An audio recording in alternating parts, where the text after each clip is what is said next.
क्या आपकी सैलरी है 18,000 और अगर आपकी सैलरी 18,000 है तो अब ये सैलरी बढ़कर हो जाएगी 94,000। नमस्कार, बहुत स्वागत है आपका। मैं हूं आपके साथ ऋतु सिंह। देश में 8वें वेतन आयोग को लेकर केंद्रीय कर्मचारियों के बीच चर्चाएं तेज हैं, लेकिन इस वक्त उस संभावना पर बहस हो रही है जिसमें 18,000 रुपए बेसिक वेतन पाने वाले कर्मचारी की ग्रॉस सैलरी बढ़कर करीब 94,000 रुपए तक पहुंच सकती है। इस मुद्दे पर national federation of Indian railway man यानी कि NFIR के जनरल सेक्रेटरी M राघवैया ने अपनी राय रखी। एक इंटरव्यू के दौरान जब ये गणना उनके सामने रखी गई कि 18,000 रुपए बेसिक वेतन वाले कर्मचारी का बेसिक वेतन बढ़कर करीब 69,000 रुपए हो सकता है और कुल ग्रॉस सैलरी लगभग 94,000 रुपए तक पहुंच सकती है, तब ये सवाल उठाया गया कि क्या इतनी बड़ी बढ़ोतरी वास्तव में संभव है। तो M राघवैया ने क्या क्या समझाया, बताते हैं।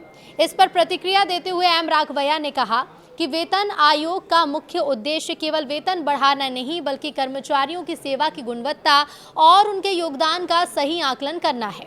देश के बड़ी संख्या में केंद्रीय कर्मचारी कठिन और दूरदराज के इलाकों में काम करते हैं जहां बुनियादी सुविधाएं भी उपलब्ध नहीं होती। कई कर्मचारी ऐसे क्षेत्र में तैनात रहते हैं जहां अच्छे अस्पताल, बच्चों की पढ़ाई के लिए स्कूल, टाउनशिप और अन्य नागरिक सुविधा नहीं है। इसके बावजूद वो लगातार सेवाएं देते हैं, उत्पादकता बनाए रखते हैं और देश की अर्थव्यवस्था को मजबूत करने में योगदान भी देते हैं। अब ऐसे योगदान का मूल्यांकन वेतन निर्धारण में होना चाहिए। तो रेलवे कर्मचारियों का इसमें उदाहरण दिया गया। राघवैया के मुताबिक लगभग 85% कर्मचारी फील्ड में काम करते हैं और चुनौतीपूर्ण परिस्थिति में अपनी जिम्मेदारी भी निभाते हैं। कर्मचारियों की इसलिए सेवा, जोखिम और कार्य परिस्थिति को भी वेतन आयोग द्वारा मापा और आंका जाना चाहिए।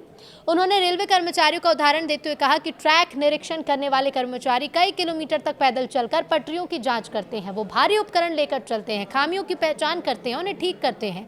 इस दौरान उनकी जान को भी खतरा रहता है। कई बार ड्यूटी के दौरान दुर्घटना भी हो जाती है। NFIR नेता का कहना है कि मानव जोखिम के जीवन के जोखिम, स्वास्थ्य पर पड़ने वाले प्रभाव और वर्षों तक कठिन परिस्थिति में दी गई सेवा को ध्यान में रखते हुए वेतन आयोग को अध्ययन करना चाहिए। अब अंतिम वेतन कितना होगा ये तो आयोग की सिफारिशों और सरकार के फैसले पर भी निर्भर करेगा, लेकिन कर्मचारियों के योगदान और जोखिम को नजरअंदाज भी नहीं किया जाना चाहिए। अब ऐसे में देखिए, अगर 8वां वेतन आयोग लगता है यानी कि 8th पे कमीशन, तो इसे लेकर केंद्रीय कर्मचारियों को बड़ा फायदा होगा।